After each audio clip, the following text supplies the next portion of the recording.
François Speranza, on peut dire que tu es chez Art et Lettres, je dirais presque le chroniqueur attitré, entre guillemets, de tout ce qui est art plastique, donc peinture, sculpture, etc.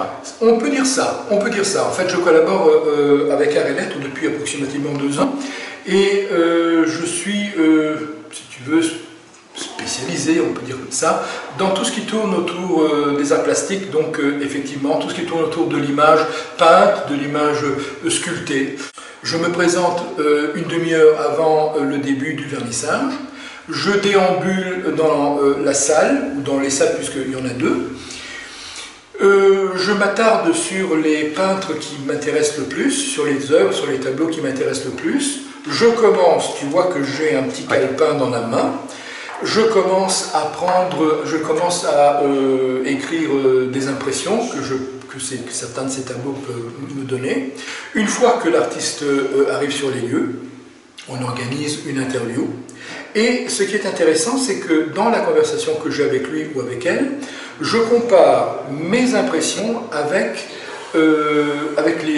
ses buts, avec ses propres recherches. Alors parfois je suis dans le vrai, parfois je suis complètement à côté de la plaque, mais c'est pas mal, parce que même si je suis à côté de la plaque, je l'indique dans l'article qui va suivre. Bon, tu passes d'une toile à l'autre, oui. C'est ce qu'on est en train de faire. C'est ce que nous sommes en train de faire, effectivement. Voilà. Et puis, que se passe-t-il? Est-ce que tu vas d'abord faire la toile qui attire ton œil, oui. Et puis tu restes devant en contemplation et tu prends des notes? Eh bien oui, justement, il y a des toiles qui m'interpellent davantage que d'autres, sur lesquelles je m'attarde, sur lesquelles je prends énormément de notes, et sur lesquelles je discute avec l'artiste, effectivement, oui. Il y a toujours, Bob, il y a toujours une part de subjectivité dans un article. Mais est-ce qu'il faut comprendre une toile? Mais faut-il la comprendre? Parce que si tu vois une toile, à un moment donné, je ne sais pas, oui. Je prends un primitif flamand, oui.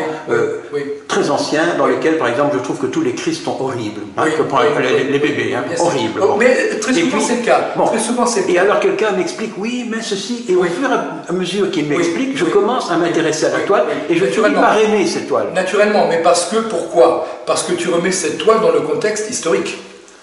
Contexte historique qui entraîne une esthétique particulière. C'est exactement la même chose aujourd'hui avec tel ou tel artiste. Oui, mais ça veut dire qu'à un moment donné, je ne la trouvais pas belle, et puis je la trouve belle après. Donc ça veut dire que la beauté bouge. Mais la beauté est dans le regard de celui qui voit ou comprend. Voit ou comprend. Mais je pense qu'on peut faire les deux, on peut voir et comprendre. Toi, je crois que tu essayes surtout de comprendre. Mais par la force des choses, par la force des choses. Je voulais te poser une question.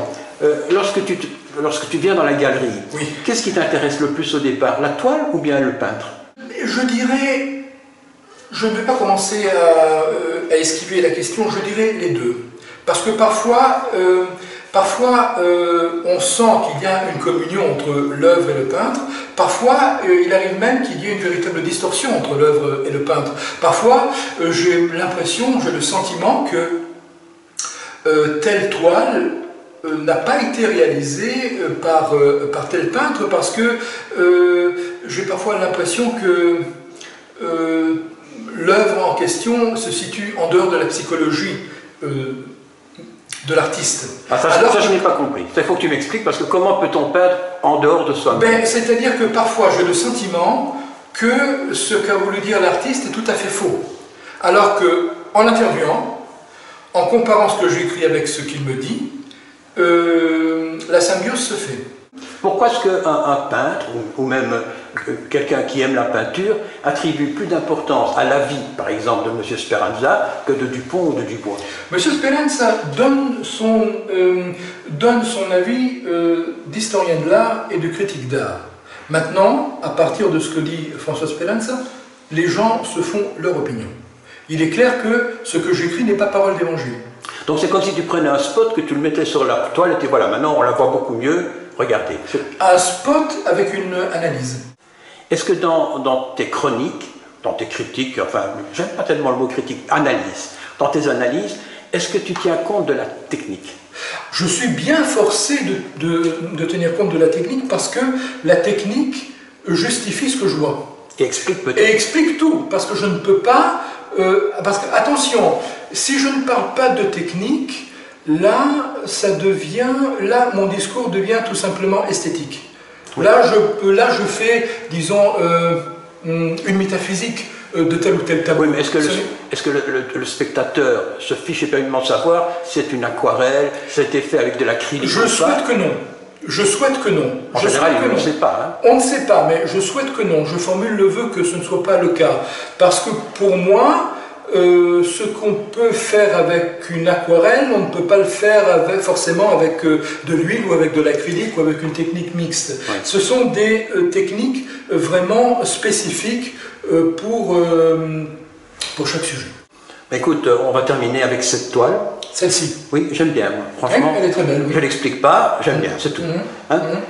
Quelle est la chose que je ne t'ai pas demandé et que tu penses intéressante? Oui. Oh, est-ce que je fais bien mon métier de critique d'art, si on peut considérer ça comme un métier? Ben, je répondrai que j'essaye, dans la mesure du possible, d'être le plus honnête envers moi-même et envers l'artiste.